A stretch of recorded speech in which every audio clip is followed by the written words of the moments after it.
So in this video, I'm going to go through an example of how to find the equation of a polynomial given the graph. So a quick review, if we have a x-intercept, let's say x at 2, and let's say when it passes through 2, it kind of looks like a cubic function. So when it passes over 2, it looks like an x to the third function. That means that 2 is a root 3 times, which means it has a multiplicity of 3.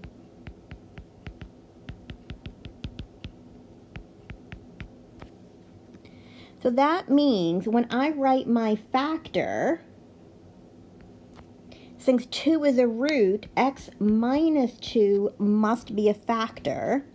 And because it's multiplicity 3, that means it's a root 3 times, which means I would write it like this, or I could write it as x minus 2 to the third power. Now, if we have a multiplicity of 2, that means it's a root twice. Now, when it's a root twice, that means it does what I like to call a touch and turn, meaning it comes down, it touches the axis, and it bounces back up, or it could go upside down. It could come up, touch, and come back down. And the way that I remember this is that this looks like a quadratic function. So that means I would have the factor x minus 2 and another factor x minus 2, because 2 would be a root twice in this case, or I could write it as x minus 2 squared. And lastly, the most common multiplicity would be a multiplicity of 1. If at 2, it comes up straight through, just slices straight through like a line, that's like a degree 1 polynomial. This would be multiplicity 1.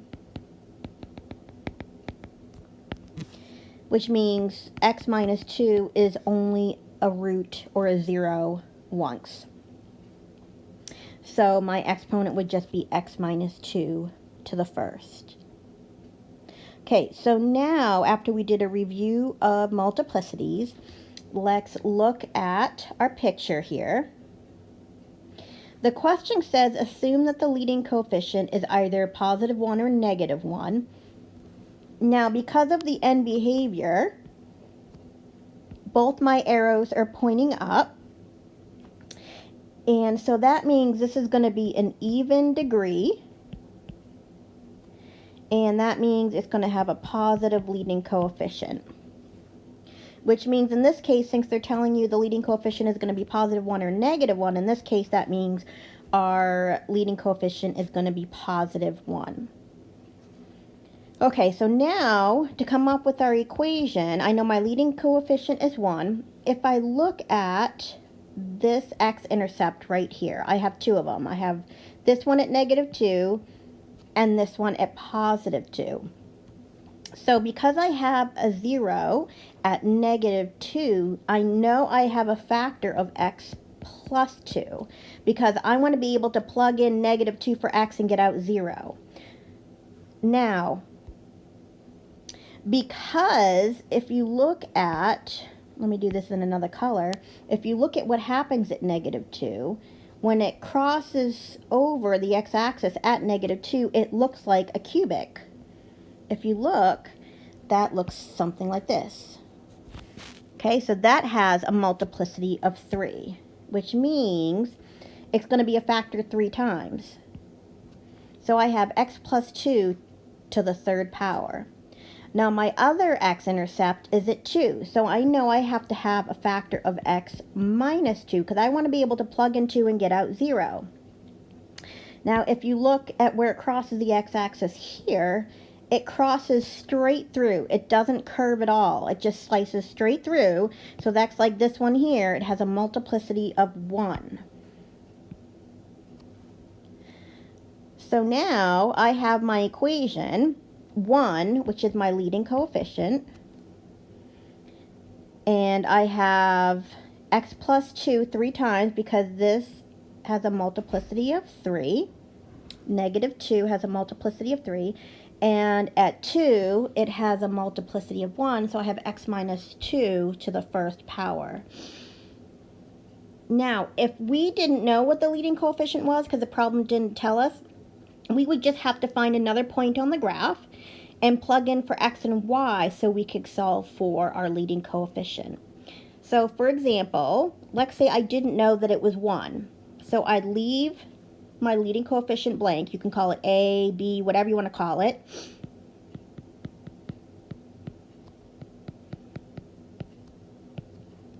And then what would happen is I would plug in a point for x and y. So I would find some place on the graph that it crosses exactly.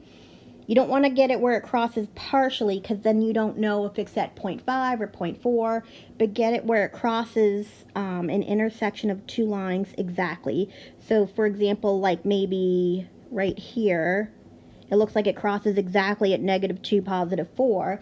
So I would put in -2 for x and +4 for y, and then I could solve for a, which is my leading coefficient.